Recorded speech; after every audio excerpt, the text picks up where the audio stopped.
Welcome to the Three Mouseketeers, the sibling podcast that understands your Disney addiction. I'm Jared. I'm Amanda. I'm Emily. On this episode, we're going to be talking about the park icons, and we're going to rank them from our favorite to least favorite. Not saying that any of these are bad by any means. We love them all, but we obviously do have some favorites. But first, let's get into the trivia. You guys ready to play? Yep. Okay. Which is the shortest castle at a Disney park? Is it Enchanted Storybook Castle, Sleeping Beauty's Castle at Disneyland Resort, Cinderella's Castle at Tokyo, Cinderella Castle at Orlando, Magic Kingdom, Sleeping Beauty Castle in Paris, also known as Le Chateau, or is it F, Castle of Magic Dreams in Hong Kong? First of all, That is way more than four choices. It's all of the castles.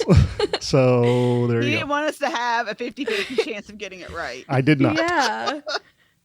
And then on top of that, you didn't give us like A, B, C, D, and then all of a sudden you just threw out an F. Right? Maybe that's a clue. Oh gosh. Yikes. No, it's not. Yeah. I think I know the answer to this. I don't remember which order you said this in, so I can't give you a letter. Well, but let me give you all of them again.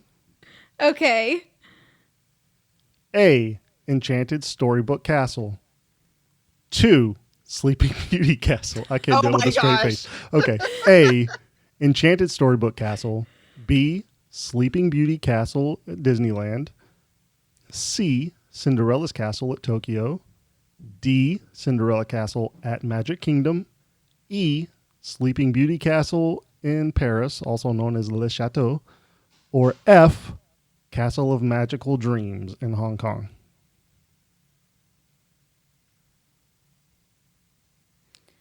Okay. I would have narrowed it down to 2 initially, Mm-hmm. personally. I would have narrowed it down to Disneyland or Hong Kong Disneyland. However, they just remodeled and added on to the Hong Kong Disneyland castle. So I don't think that's it anymore. So Okay. I think it is Disneyland. Okay. Emily? I also think that it's Disneyland. Of course, I haven't seen all these castles in person, so maybe if I'd seen them all in person, I would say differently. But I know I've seen the Disneyland castle in person, and I'm thinking that's my answer. Well, I mean, think of it this way. You know Disney World's castle is bigger. Yeah. You know Shanghai's is bigger because it is the biggest castle. It's massive. Yeah. So then you're down to what? Disneyland, Paris, or Hong Kong.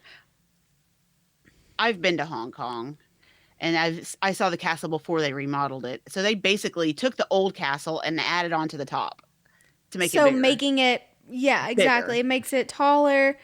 Right. I feel like Sleeping Beauty's castle is pretty small. Like seeing it It in is. person, it seems like a mini castle. Right. It is. Like a Minnie Mouse castle? Smaller Sure. than that. But it's not a Minnie Mouse castle. It's a Sleeping Beauty castle. Yeah. Right.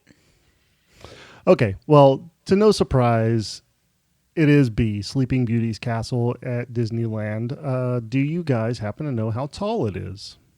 Not tall enough. I don't. Do you want take a me to wild guess? Yeah, just take a wild guess. Okay. Knowing that it is the smallest castle of the bunch. 100 feet. Amanda says 100. I'm- Okay, first, are we going to go with Price is Right rules and say either Can't 101 go or over. 99? No. I feel like I need some something to go off of. Like, how tall is the castle in Disney World? You know, The that would help Tokyo me. Disney one is, I think, 300 feet is what I saw. Okay. Tokyo So, Disney 300? Yeah, No, pretty sure you're off.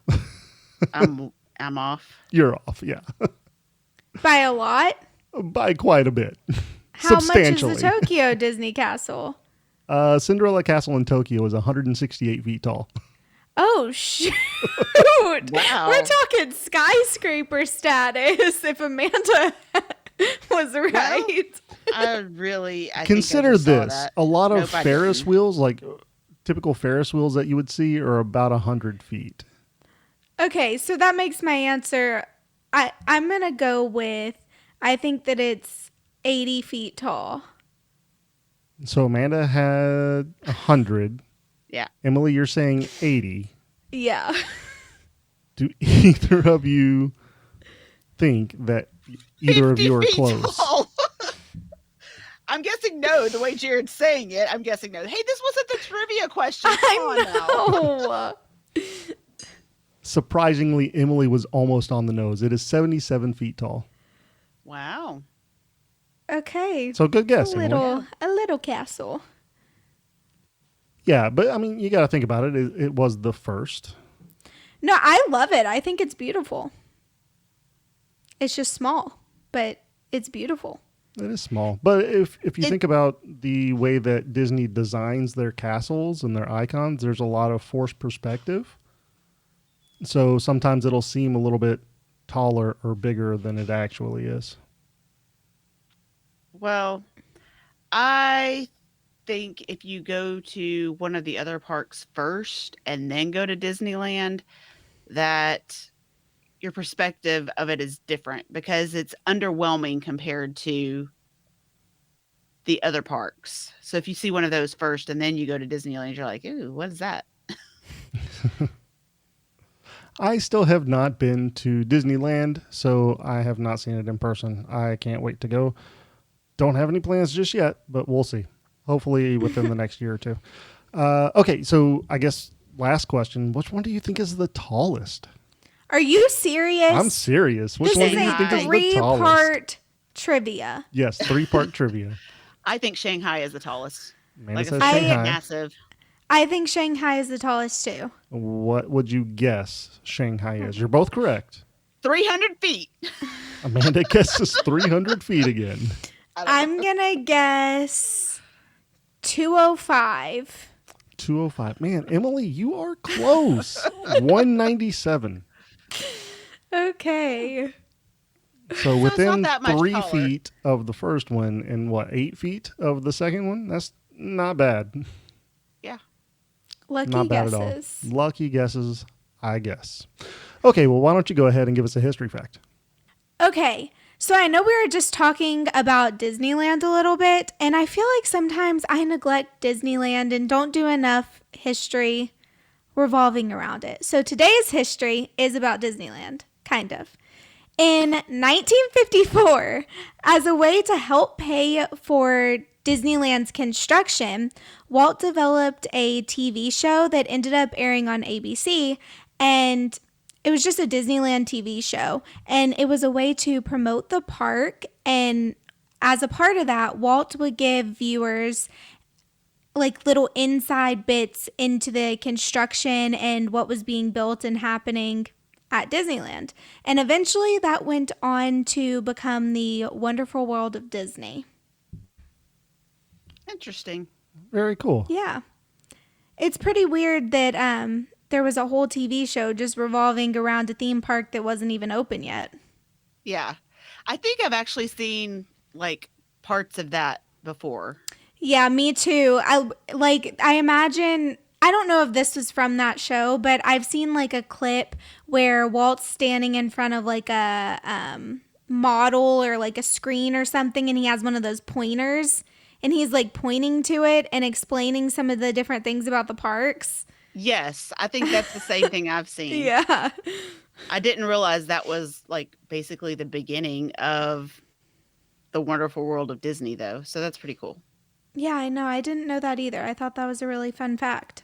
That's pretty interesting. But I mean, if you think about it, it's branding and getting your advertising out there before your big project comes out, right? Yeah, but a whole TV show, normally it would TV be like show, a yeah. commercial. Right. Yeah, but Disney does it bigger, right? Yeah, They do. even before Disney was, I mean, it was a thing, but even before the parks were a thing, Yeah. they were already doing everything bigger. It's crazy. Disney, Not surprising. the Texas of theme parks. Yeah. Well, very cool. Is that the whole history behind it? That's all you got? Yeah, is that not enough for you? No, that's perfect. I was just trying to make sure that you got all your history fact in before we go to Amanda's tip of the week. All right. This tip is especially for Jared because he is Mr. Pockets. I don't know if y'all I have all am. heard this before, but he Or has this seen backpack. it. Oh, or seen it, yes. This backpack has probably like 25 different pockets on it, and he fills every pocket. It has pockets it within is- pockets within pockets. It's a nightmare to go through security with him sometimes. So this is especially for you. They have the new security at Disney that you just walk through with your backpack or whatever on. You just walk through. It's really nice, and it makes going through a lot faster. But you still get stopped if you have something metal in your backpack or on you, and you can have to go get your bags searched. So in order to avoid that, if you take the metal out of your backpack, and one, if you're going through with a stroller, put it in the bottom of the stroller or in the stroller somewhere, or two, hold it in your hands and walk out in front of you, then the security can see it and it doesn't slow you down and make you go and have your bag searched because your bag goes through clean. Interesting. I'm trying to think of what things metal I bring. So I Your like brick. your 30-pound brick. it's not 30. It is a little bit bigger than most recharge stations, but it's a full power station. Like this thing can last me days upon days. Yeah. So yeah, but I mean the thing is it doesn't just charge your phone. You actually have an outlet that you can charge things to. So it's kind of a special power station. It is, but that's one thing you could take out. Water bottles. That So if is. you have like a metal water bottle, I do have a metal water bottle. that can make it go off. Keys, if you keep your keys in your bag, I that usually can make take it my go keys off. out because I don't need them. So Yeah, but not just for you. I mean, this is for everybody, but I thought it would be especially useful for you. no. I mean, I'm Mr. Pockets and I'm just going to live by it. Okay. You're welcome. I'm going to slow up the whole line. Yeah.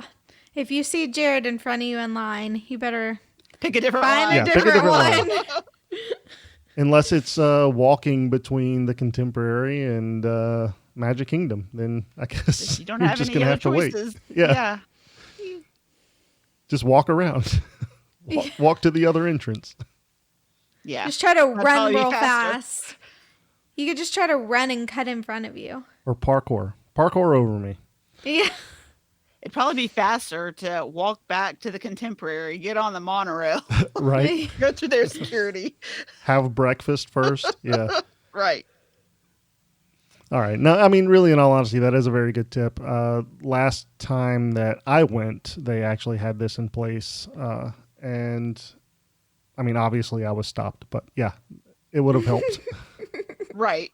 So next time, Next time, I'll Keep that probably in mind. forget. All right. Well, let's go ahead and move on to the segment for the week. This week we are doing hero or villain, and I picked Cruella de Vil. That's a good one, considering the Cruella movie just came out and everything. exactly. Have we all seen the new Cruella movie? Yes. Yes, we have all seen it, but Okay. this is a very good point. We do want to say that there could be spoilers in this segment. So if you want to pause it and skip this segment, if you're trying to avoid some spoilers before you see Cruella, just check the show notes and we'll have a timestamp whenever the main topic starts. Okay, with that out of the way, let's go ahead and talk about Cruella. Hero or villain? Villain. Amanda says villain. Is that just because you've always seen her as a villain? The new Cruella movie doesn't give you any kind of additional perspective on the character? Okay. So it does give me a different perspective about the character. And if I was just watching the Cruella movie, I would not have said villain. But what happens to her from the end of the movie until 101 Dalmatians that makes her want to wear Dalmatian coats? It just doesn't make sense. She has Dalmatian dogs. It just doesn't make sense to me in my head. Something bad had to happen to make her totally flip and, I'm very happy you Cruella. brought this up because I have thought about this for a long time. Yes, it doesn't And make sense. honestly, it could just be something that she has decided that is going to be part of her character, part of this character that she plays for herself in this role that she's made for herself, and doesn't really want to do it. Have you seen 101 Dalmatians? I have. She looks pretty evil to me. You're right. She looks evil, but it's this persona that possibly she is portraying. Yeah, so this is totally not okay, I will give my hero or villain answer in a second, but my thoughts on that, I feel like Disney, instead of making this like Cruella's backstory, they kind of made Cruella like a spin-off version of herself. Like, I don't think that this Cruella is the same as the 101 Dalmatians Cruella. But for the purpose of this segment, I will combine the two. I mean, you kind of have to because You do. Right. I think that they didn't really do it as a backstory. They more did it as like, this is a different take on her. Yeah, just a take on the character herself. Yeah. Now, something else I can say, if they would have left her out of having Dalmatians at the end, then I think it could have worked because, spoiler, the Dalmatians killed her mom. Yeah. So, or the lady who raised her. So it would have made sense that she hated Dalmatians if they would have left her out of having Dalmatians at the end. Right. But she ended up having them at the end because she realized that it wasn't the Dalmatians that killed her mom. It was The lady who Right. these Dalmatians were just like a tool that she used, and they were being manipulated like everyone else around her. And so once she realized that, she realized, hey, I like these dogs and they're going to be my companions. Right. See, so here's the thing.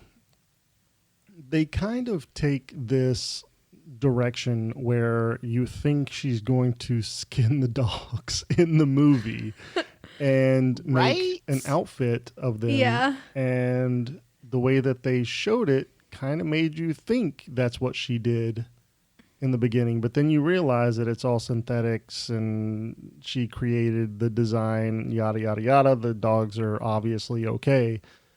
Maybe this is, like I said, this is just part of her persona, maybe. So That maybe she's done not. it before. Yeah. And she's like, no, this works for me because I'm Cruella. This So is she's what not keeps me in actually the news. killing This them. yeah, this is what's keeping me in the headlines. If she Then goes why and would she hold need- on, I'm getting to that. If she goes out and is actively kidnapping Dalmatian puppies, that's going to get her in the headlines, right? Like, people are going to be like, oh no, Cruella's like kidnapping dogs and probably making them into coats. You don't think the news is going to run with that? Yeah, and meanwhile at her castle house, she just has hundreds of Dalmatians. Yeah. That's just what happens, I guess, whenever you go and kidnap Dalmatians. Oh man. Yeah. I understand what you're saying, but I don't think that's what happened. I don't know. I'm just saying it's a possibility. So you think she's a hero? I didn't say that. Okay. I was just asking because you didn't say either way. I haven't yet. You're right. But I think she's a villain. And this is mostly because so in Cruella, she does have redeeming qualities, most definitely. We get a piece of the character that obviously hasn't been in any of the 101 Dalmatian, the animated or the actual live action movie. You get a piece of her that has redeeming qualities, right? But she buys into the persona of being Cruella. She's evil, she's a villain because she decides that's who she wants to be. Right. She chose it. Exactly. She changed the name of her house to Hell Hall. She did. I mean, she chose the last name DeVille. Yeah. So yeah, villain most definitely. Although she has a lot of redeeming qualities if you're going based off of Cruella, the live action movie. Right. Yeah. Yeah, this one was really hard for me because, like Amanda said, if we weren't factoring in the new Cruella movie, I would say villain 100%.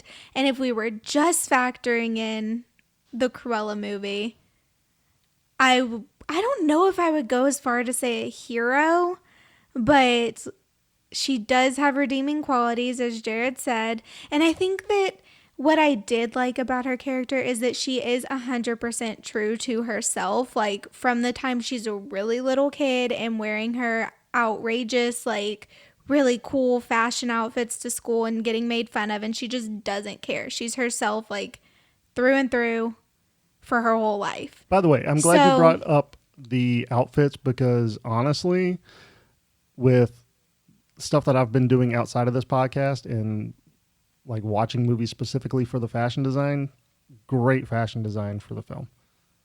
Yeah. I thought that there was some really cool, I mean, all of the fashion in the film was really cool. Which one was your favorite? I'm going to say the garbage dress. That was pretty cool. That was pretty cool. You put me on the spot, though. I really, yeah. The moth dress. The moth dress was great. Yeah. That was brilliant. Yeah. I don't know. I like them all. It's too hard to choose. It's very hard to choose. You are correct. But yeah, so I think that, you know, I like that she was always true to herself. I think that that's a good message. But at the same time, she did do a lot of bad things. And she also, even though she wasn't killing dogs in this new movie, we know that her character does kill dogs, or at least looks to kill it like she kills dogs. So I don't know. I just have to go with villain, I feel like. But part of me feels bad for saying that because I liked her character so much in the new movie. Right. But I don't know. Yeah, she's a villain. But we always talk about how they grow and what they are at the end, not necessarily how they started out. So, I mean, you kind of have to look at 101 Dalmatians, I think, because that's like the end. Yeah, I do. I do like how she, even though I would still consider her a villain at the end of the movie, where like she's accepting the fact that she's going to be bad, but she's not as bad. She's not killing dogs, and she's also not like, she has a family. Those people that she's hanging out with, those two guys, they're her friends, they're her family. Whereas in the cartoon, she's like really, really awful to the people who are working with her. So I mean, she's kind of awful in Cruella. She also. is. She is at times. You're right. But she just kind of lost sight of the fact that they're her family. She got carried away, but then at the end, I think they're all happy again. Yeah. That's very true. But she did choose to be bad. And who the heck knows what she goes on to do? Probably worse things. Yeah, I'm guessing that they're going to make a Cruella 2 or something because there is a big gap from that movie I to mean, 101 Dalmatians. She They can't really- be killing dogs, though. You never know. I don't think Disney's going to do that. I mean, they've done it before, so They have. actually, I They have. forget. Yeah, you're right. I mean, they kind of set themselves up for a second Cruella movie because if you think about it, it goes directly into like the beginning of 101 Dalmatians where Pongo and Perdita were gifted from Cruella. Right. That's true. So it's very Man. interesting to see if they bring in like a new live action 101 Dalmatians. Right. But it'll be different because it would be more along the lines of in between. So it wouldn't be 101 Dalmatians, I don't think. Right? It'd be like Pongo and Perdita growing up I mean, possibly, or I don't know. and getting, I mean, it could be 2-3 years later. yeah. You never know. You never know what Disney's going to do. So this one's unanimous. Yeah, this That one is doesn't happen very unanimous. often. Not very often, but sometimes we get it right. All right, well, let's go ahead and move on to the main topic. The main topic is Disney park icons that we rank.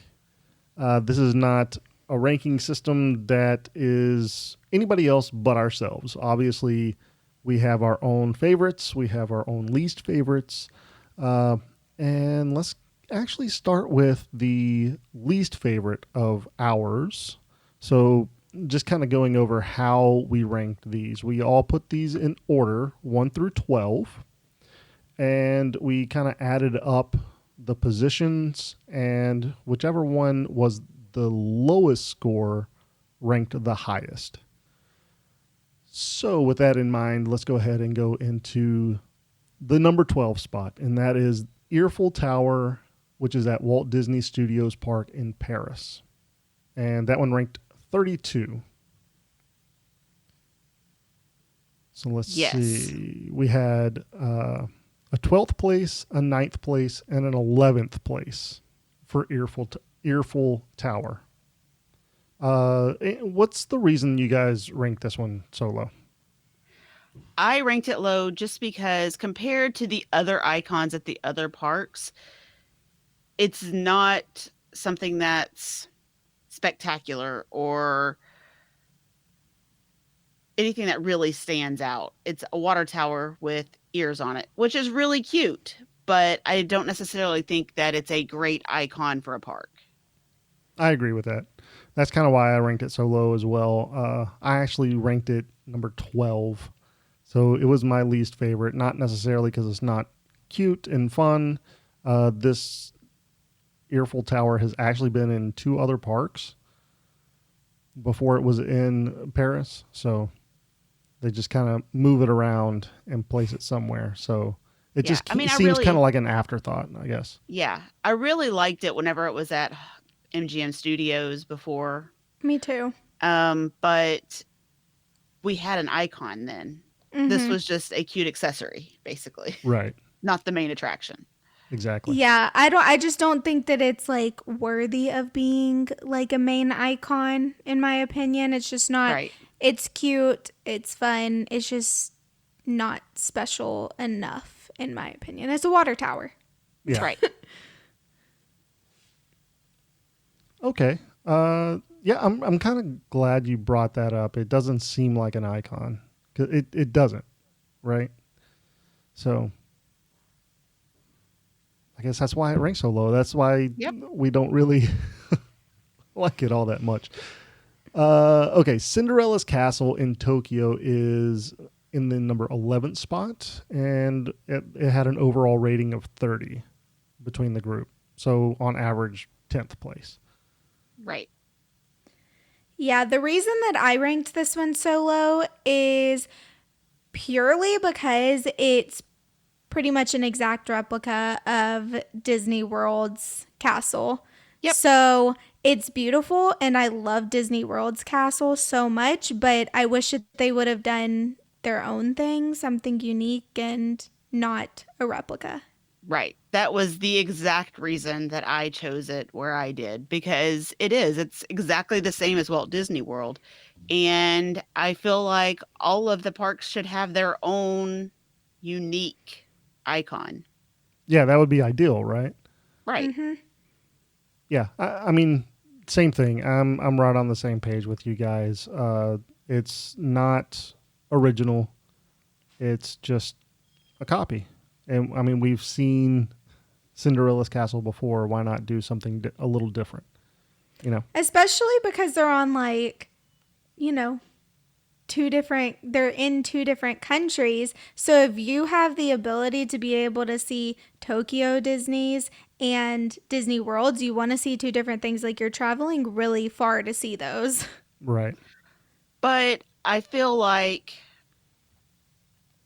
they are thinking that not everybody's going to go to see the one in Florida. So they Yeah. want to have something just as spectacular as what Florida had at the time, because there wasn't another.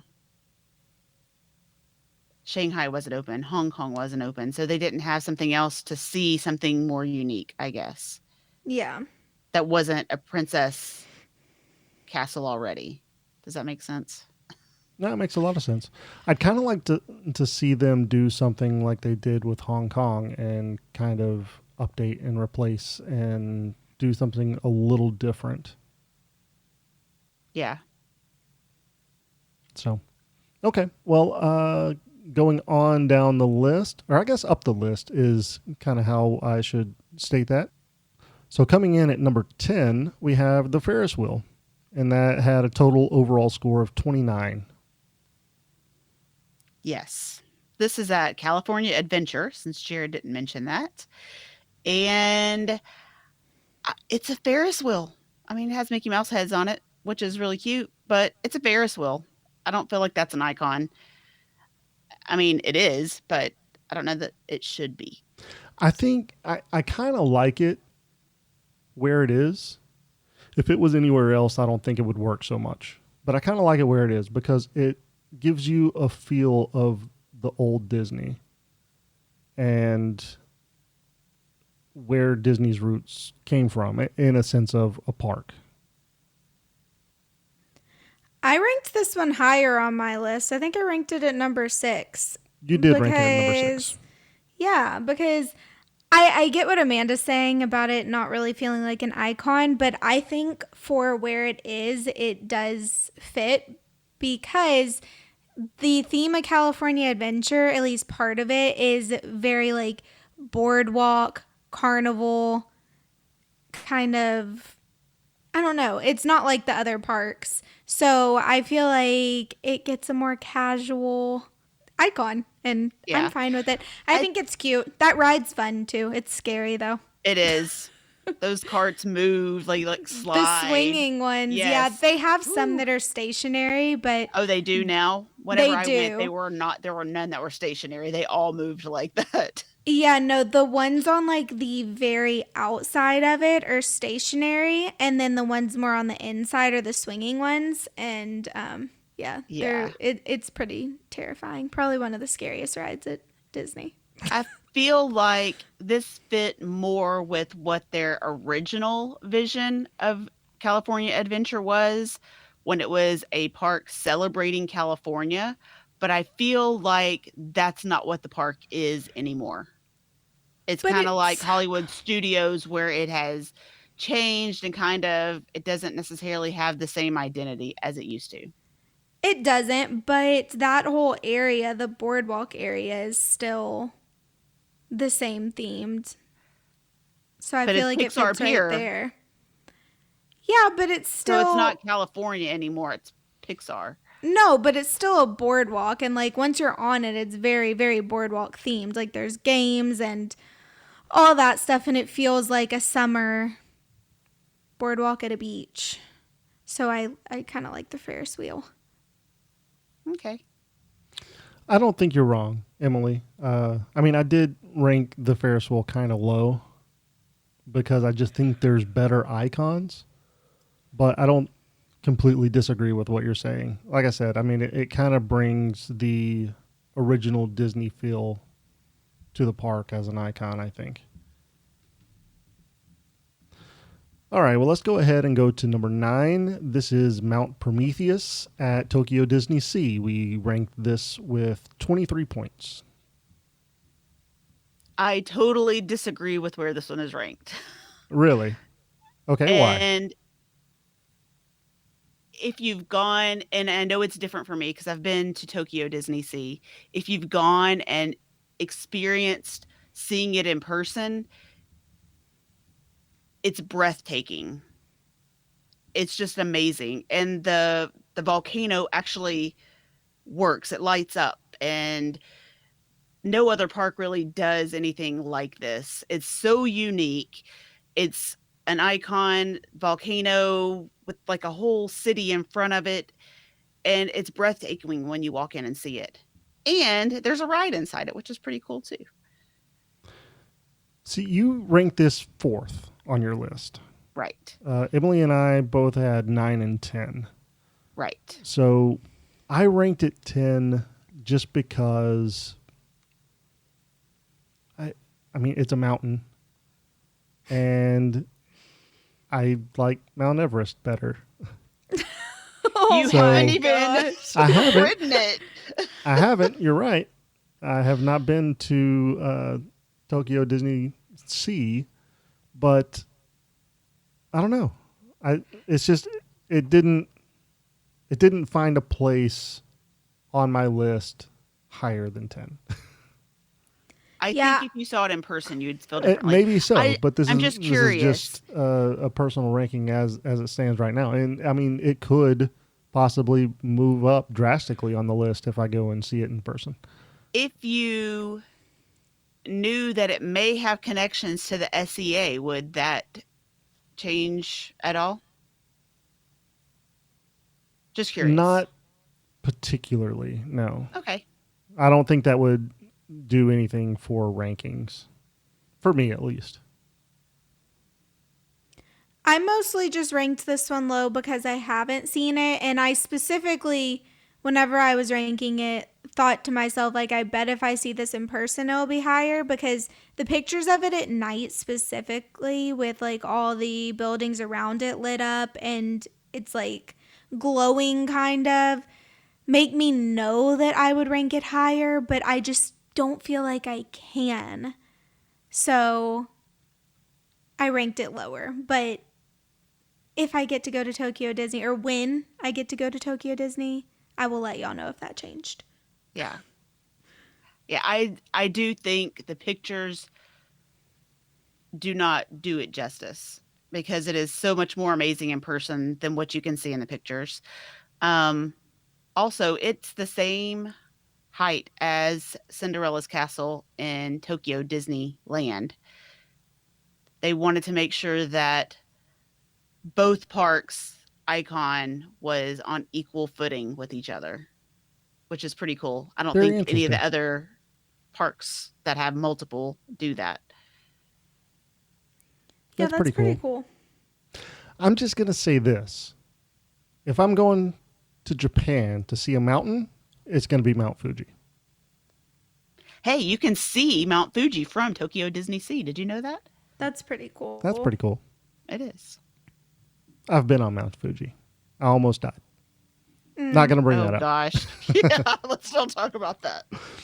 Okay, well, going on to number 8. This is Sleeping Beauty's castle in Disneyland Paris, also known as Le Chateau de la Belle, yada, yada, yada, yada. It's a long name. It's basically Sleeping Beauty's castle. Oh, In what? French. Dormant. Okay, so this one had a total of 20 points. I love the way this castle is positioned on that hill. I think that makes it so unique compared to any of the other castles, and I like that feature of it. Me too. And it looks like there's even like a little waterfall coming off of one of the sides. And I mean, it's surrounded by water, which I guess so is Disney World, but this one looks different because it's lifted up and it looks like there's a kind of like a tunnel that goes under it a little bit. It looks really, really cool. It's It very does. picturesque. I mean, it was designed to be one of the most beautiful castles, right? Just because Disneyland Paris was designed to be the most beautiful park. So you would think that the icon itself would be thought of in the same way. Yeah, and I think it is very beautiful. Like to me it looks more like delicate almost. Like it's not as like clunky and just like, Yeah. Right. it's pretty and delicate. Right. I agree. And this one, it was like right there in the middle in all of our rankings, pretty much. We had a 6, a 6, and an 8 to give a total of 20. So Yeah. it's like right there in the middle. So I'm kind of surprised it came in a little bit lower on the list. But, I mean, a pretty castle. But again, I haven't seen this one in person either. So I'm sure going there, it might raise it a little bit. I don't know. I think it would. Who gave it an 8, just out of curiosity? Emily. Me, And so why did you put it at 8, just out of curiosity? Because that's, to me, that's in the bottom. So, just because I put the only castle that I put above this that was like a castle in another country is Shanghai's. So I don't know. I just ranked the American parks icons higher because I've seen them. And yeah, I guess that's really the only reason. So it's pretty interesting because it seems like we're going more sentimental whenever we're ranking these.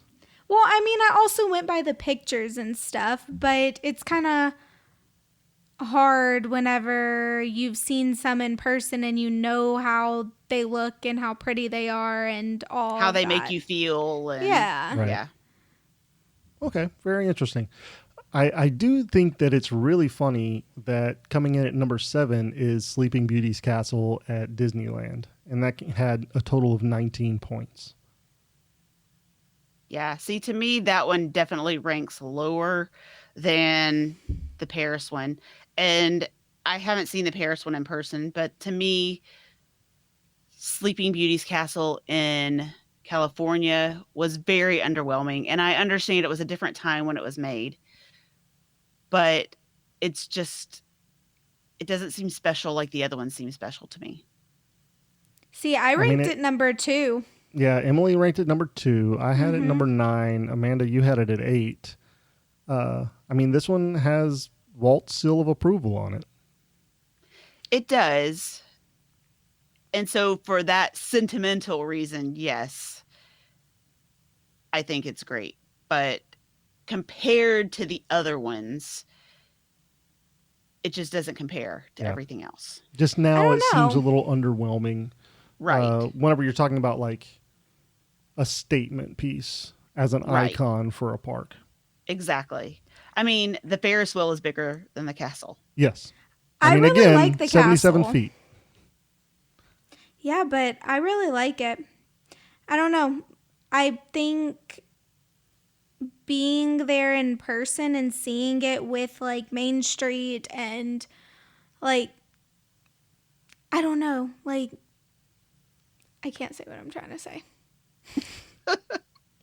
I think being there in person and seeing it with Main Street makes it more special.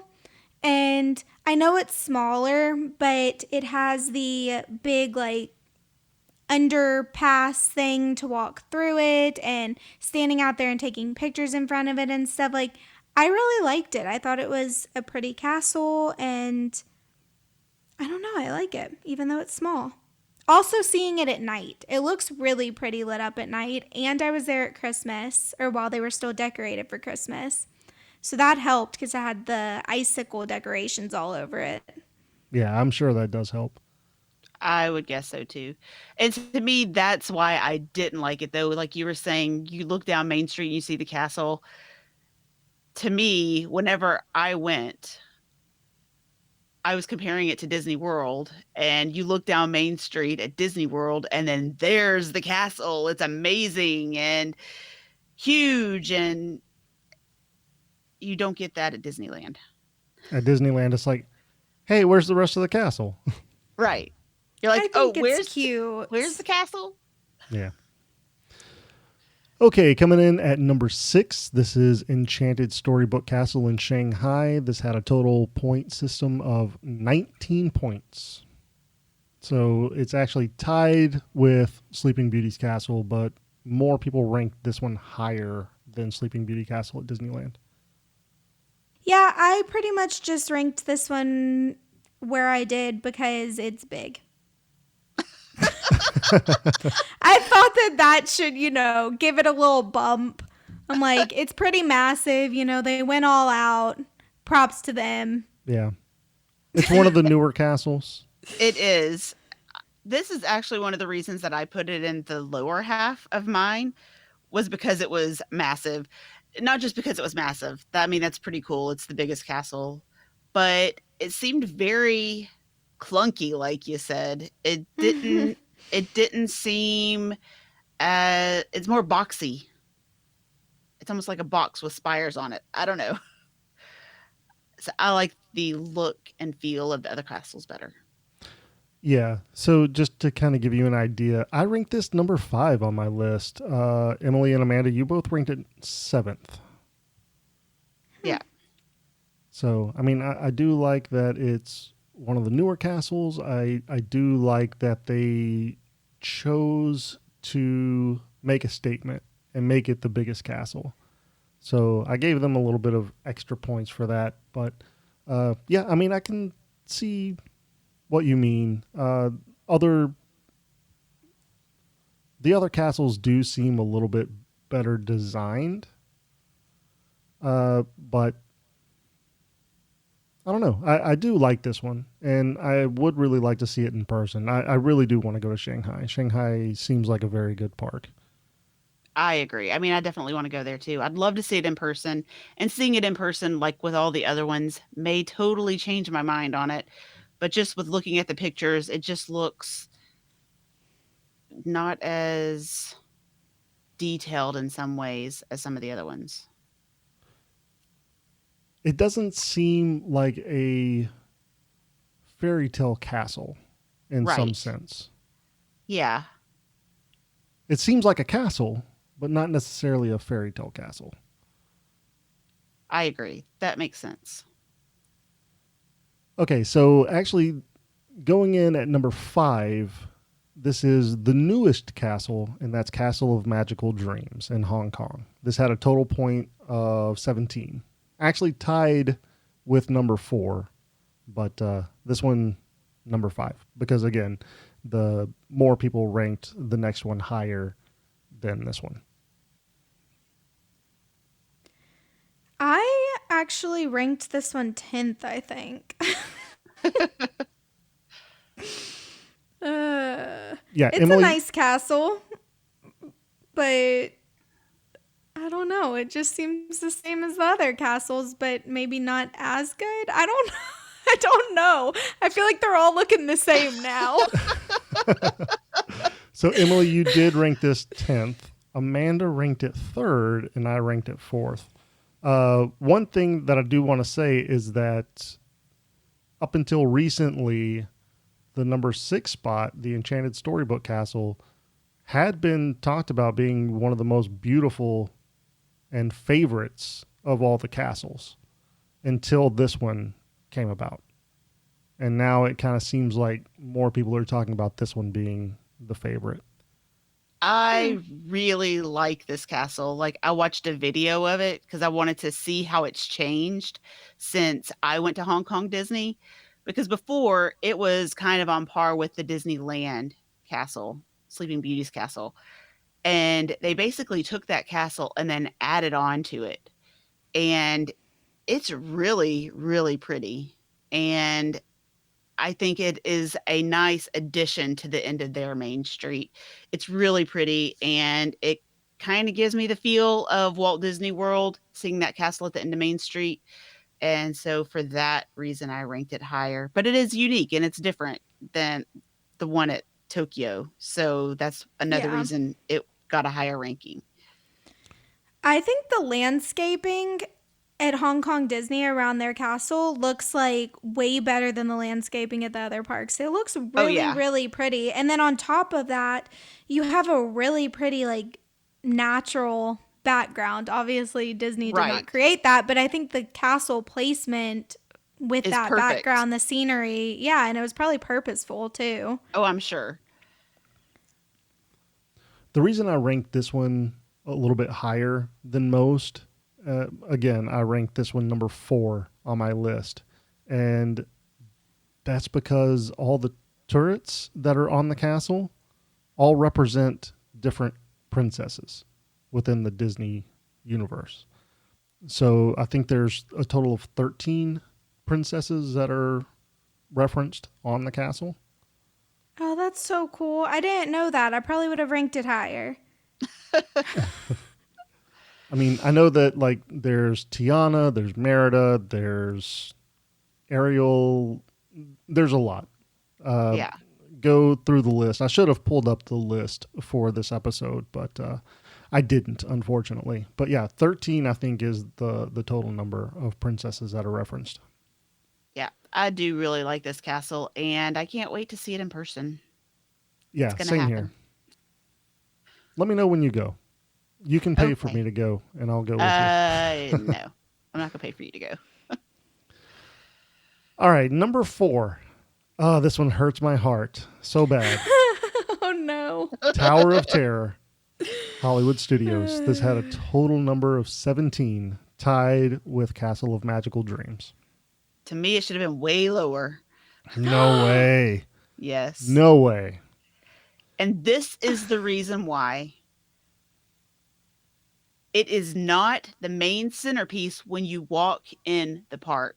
Your icon should be when you walk in and you see the icon, it should make you go, wow. It should be the first thing you see when you walk in. Well, they deleted our icon that was the first thing you did. see whenever you walk in. They did, and they put in a replacement for it, but that's not a truly what an icon should be, in my opinion. I'm going to disagree with you here, Amanda, and I'm going to tell you why. You can see Tower of Terror from other parks. So you what does that have to do with anything? You can see another icon from another park. You're like, oh, it's there. It's iconic, and you know exactly what it is. So I'm going to have to disagree with you. Yeah, it's nice to walk down Main Street and see the big castle. Cool. Hollywood Studios doesn't have that. They have Tower of Terror. Because they ruined it. They No. took the hat away. Tower of I Terror did should have love the always hat. been the icon. No, And- okay. No, it shouldn't. Let me say this. I do want to give where we ranked this. Emily and I both ranked it at the same at number 3. Amanda, you ranked this number 11. That is Yeah. atrocious. Your opinion is atrocious. That's hilarious. Okay, I do agree that this shouldn't have necessarily been the icon, and it wasn't. I liked the hat, Sorcerer Mickey hat. What was that called? I'm not sure. But I loved that icon. But since that's not there anymore and this is a new icon, I see what Jared's saying because you can see Tower of Terror from everywhere. And whenever I'm like pulling up to Disney for the first time, driving in the bus, and I see Tower of Terror, like it gets me so excited and I can like hear the screams in my head and I can feel my stomach dropping, and that's what I want an icon to do. I want it to get me excited for my trip, and it does that every time, Exactly. never fail, and that's why I ranked But it that's high. the ride that gets you excited, not necessarily seeing the No, building. it gets me excited for the whole trip though, not just for the ride. It's seeing the building that makes me excited for my trip. I'm like, this is it. We're starting this trip. I'm ready to go. I'm going to say this. Tower of Terror is the best ride, the best attraction to go and just watch others on. just hearing them scream as they take that first drop is great. And you don't really get that on other rides. This isn't about a ride, though. This is supposed to be about the icon. But it is the icon of the park. So you have to take all these things into account. Also, it's really cool at night. I really like the atmosphere, the like spooky, and then it's Most like definitely. the lights, the Hollywood Tower Hotel lights on it. And then at Christmas time, now they have the projections onto it, which makes it even better. I think it's great. Yeah. I love it. This is a poorly placed icon, and they really need to fix and put something else there instead. Nope. I decided that we should just redesign Hollywood Studio and make it the center of attention. That's fine. Do it. So then if Change they do the that, entrance. if they do that and My Tower of ranking would Terror go a is lot like up. right down the middle of the strip, you're like, oh, perfect. Okay, number 1. No, I wouldn't rank it number 1, no. But it would move up my list. Yes.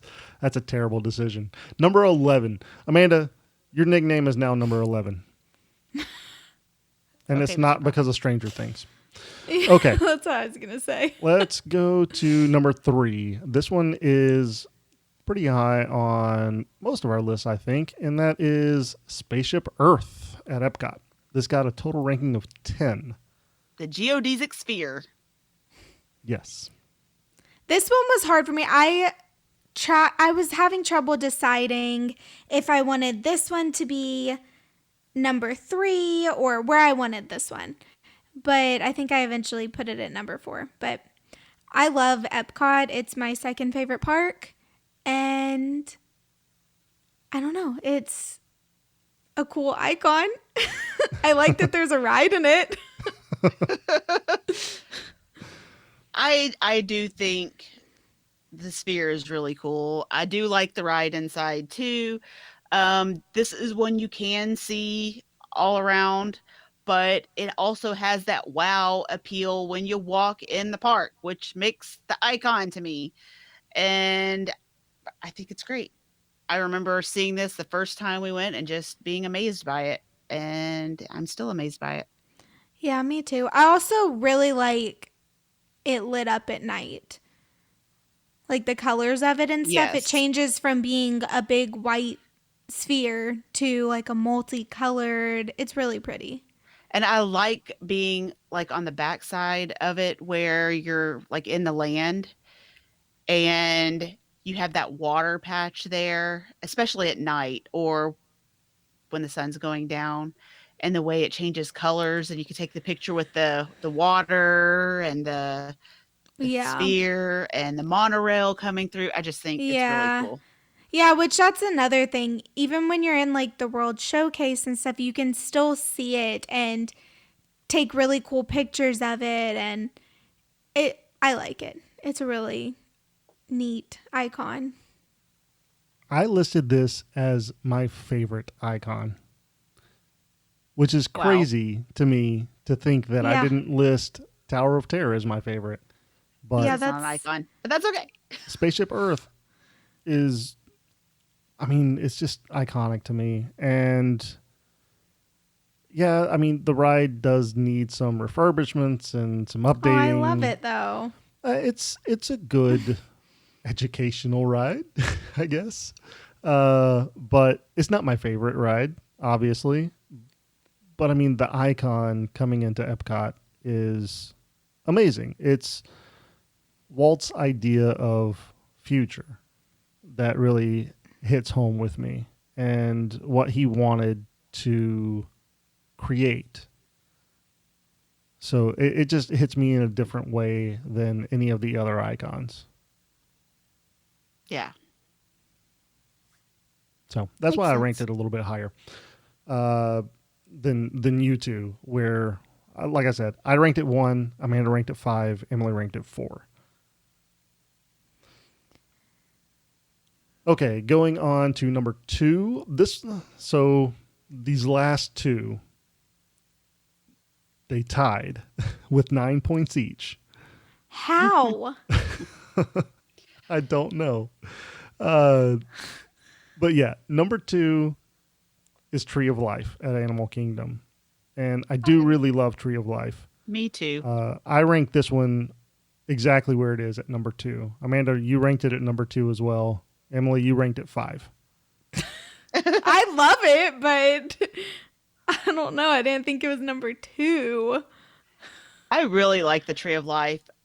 All of the detail that went into making the Tree of Life, I think, is what really pushes it over for me.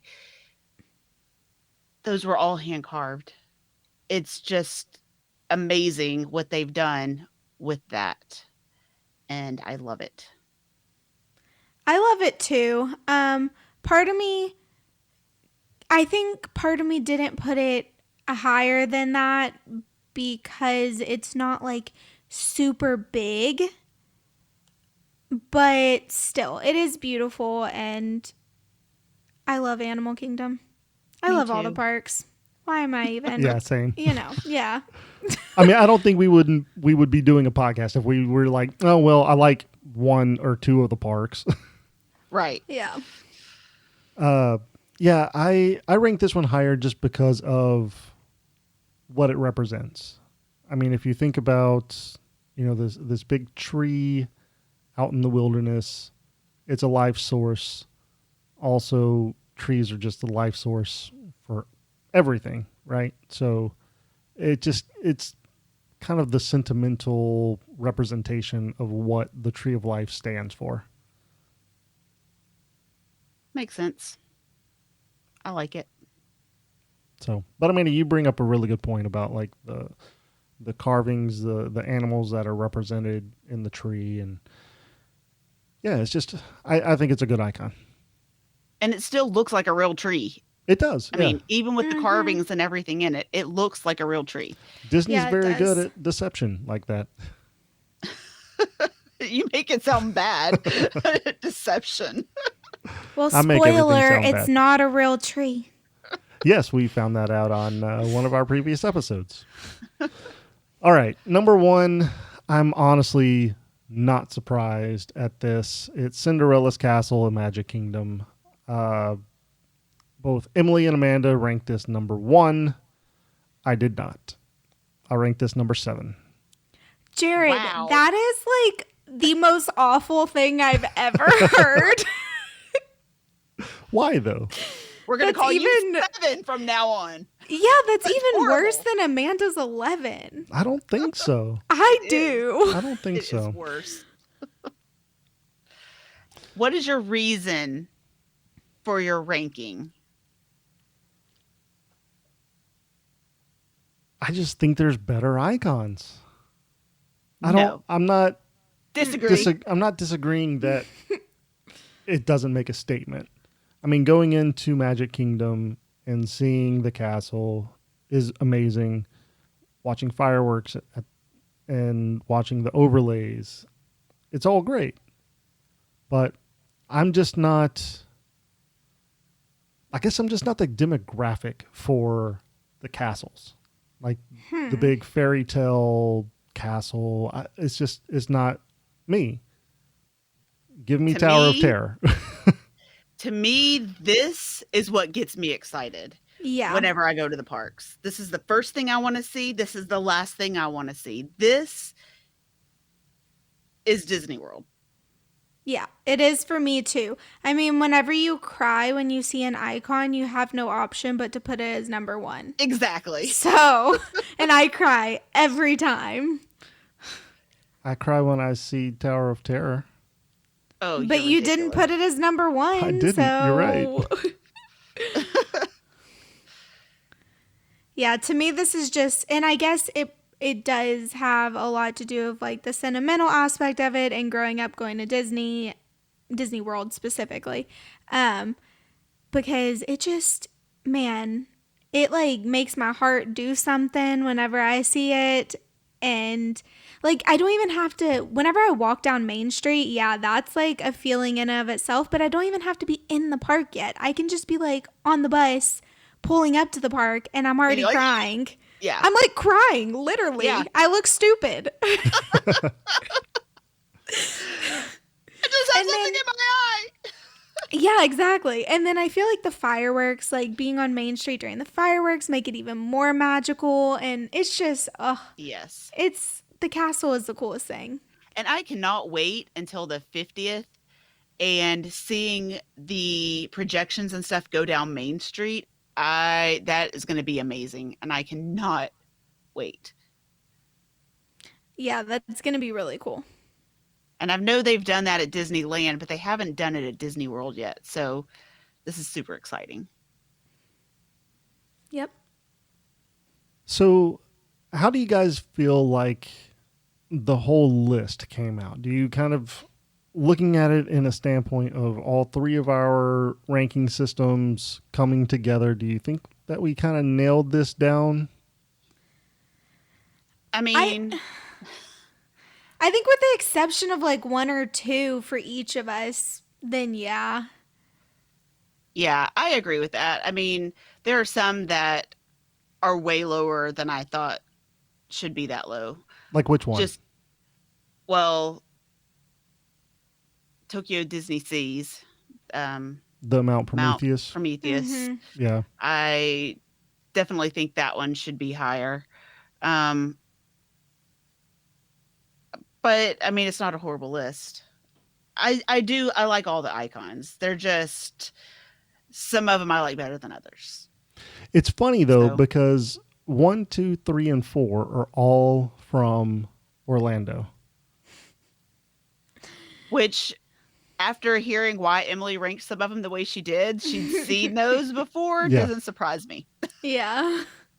Well, it's just like a feeling, you know? So it's hard to not. Yeah, I Yeah. mean, there's a You lot put the of sentimental value Yeah. into it instead of Yeah. just looking at it as the icon itself.